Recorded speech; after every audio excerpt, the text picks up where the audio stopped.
The night was silent, a heavy silence that seemed to choke the breath of the kingdom itself. Somewhere in the heart of a stone fortress, a woman waited. Her crown glittered dimly in the candlelight, but her eyes carried something sharper than gold. They carried rage and the unrelenting weight of suspicion.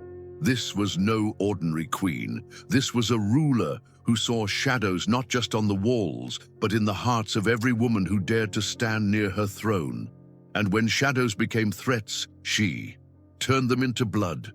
The tale begins in a time when kingdoms were fragile, alliances built on whispers, betrayals sealed with daggers. Every court was a stage for power and deceit. But in this court, the queen herself rewrote the rules of cruelty. Imagine stepping into her palace, tall walls painted with gold perfumes of jasmine and rose floating through the air. But behind this, beauty was a darkness, one that even servants whispered about in trembling voices. The queen's rivals were not just silenced, they were destroyed in ways that left scars on history itself. Her greatest fear was not armies or swords. It was women. Women who carried beauty, charm, or influence that could turn a king's eye or a courtier's loyalty.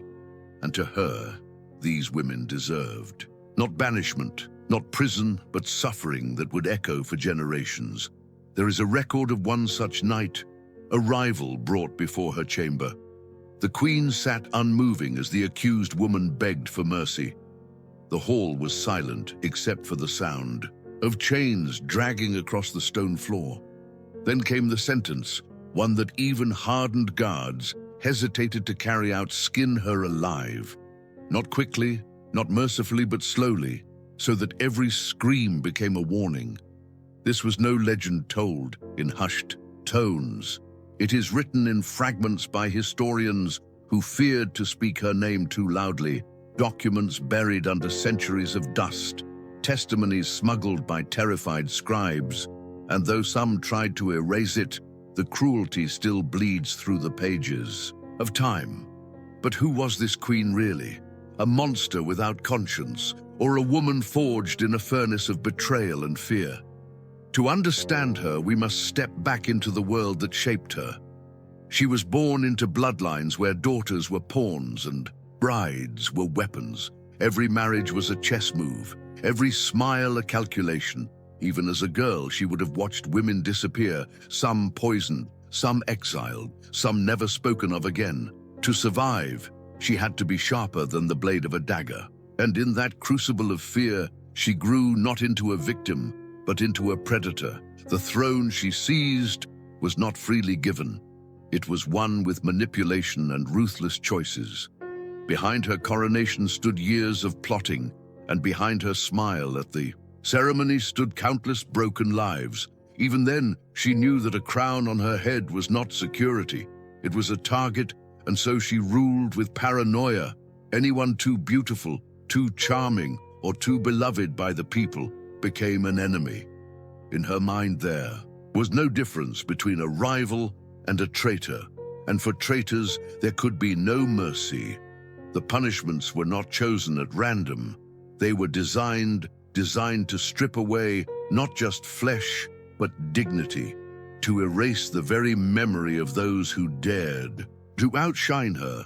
When she ordered a rival to be skinned alive, it was not just execution, it was psychological warfare, a message that beauty could become horror in a single night, that the throne was hers and hers alone. One court record describes an evening where the queen demanded musicians to play as the execution began.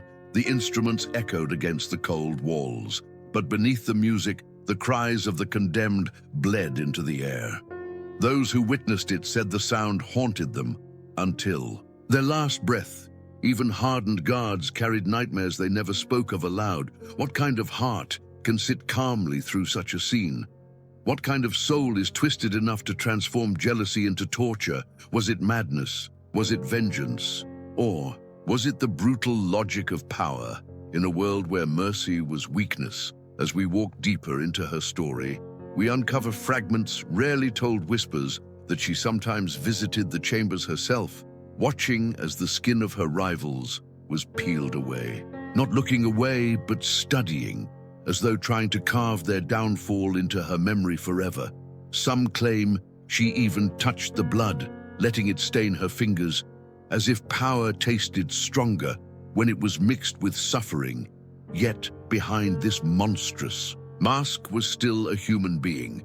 She laughed at feasts, she prayed in temples, she kissed her children, but the same hands that caressed her young were the hands that signed the deaths of countless women.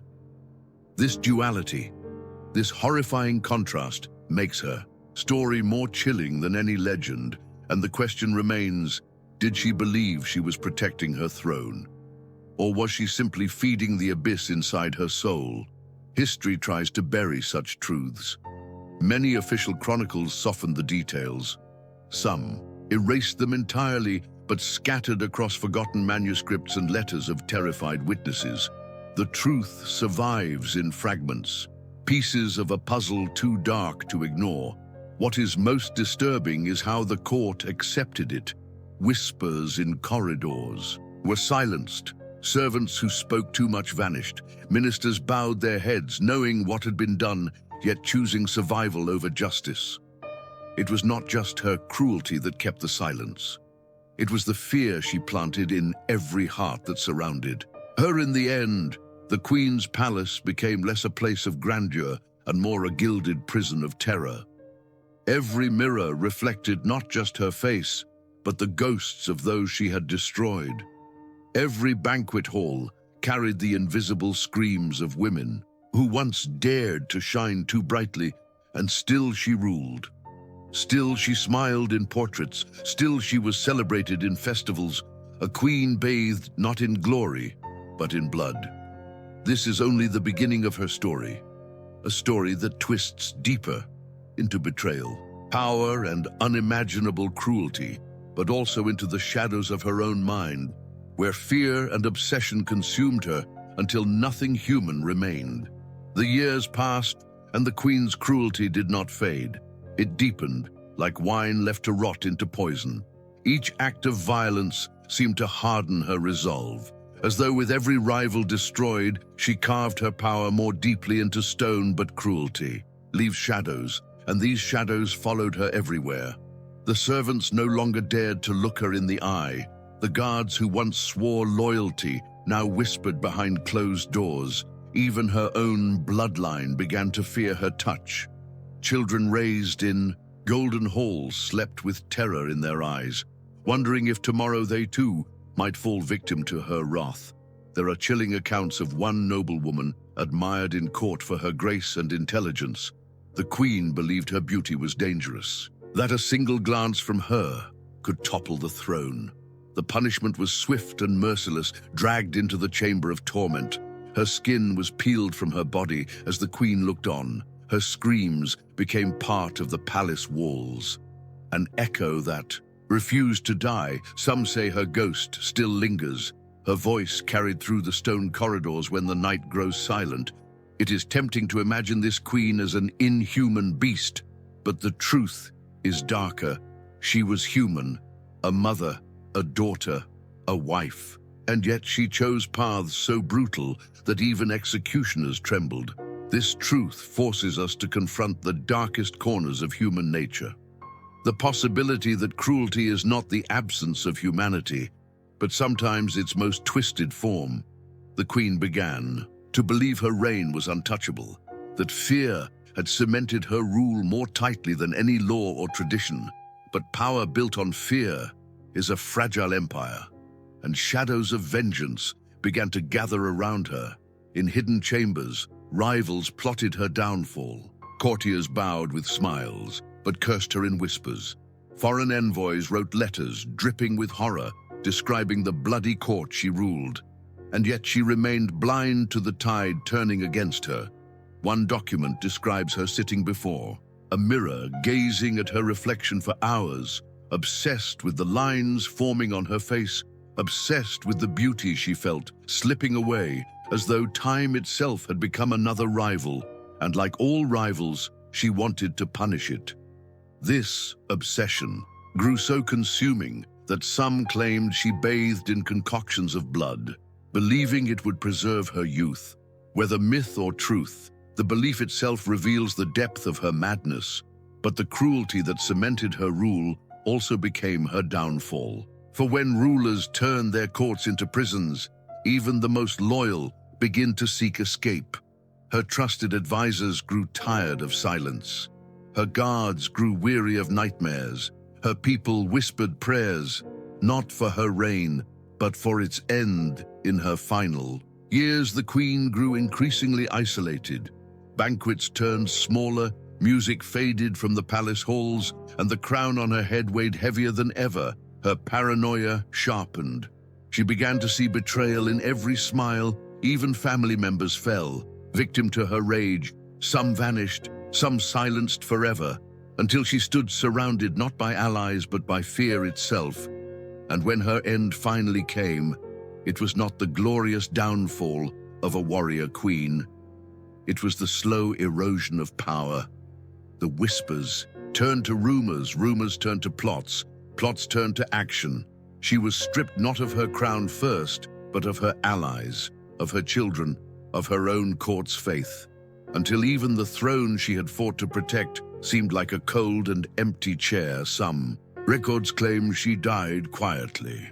Others, that her enemies ensured her suffering, matched the cruelty she inflicted. What is certain is that her death brought not mourning, but relief.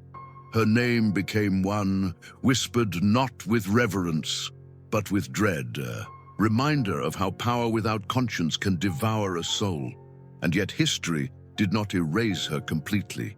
Her cruelty still lives in chronicles, in fragments of letters, in rumors passed through generations.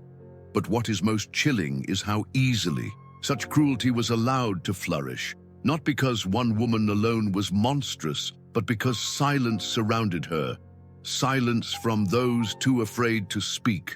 This is the lesson her story leaves us with, that when fear becomes greater than justice, when silence becomes safer than truth, darkness is given the throne, and though centuries have passed, the echoes remain.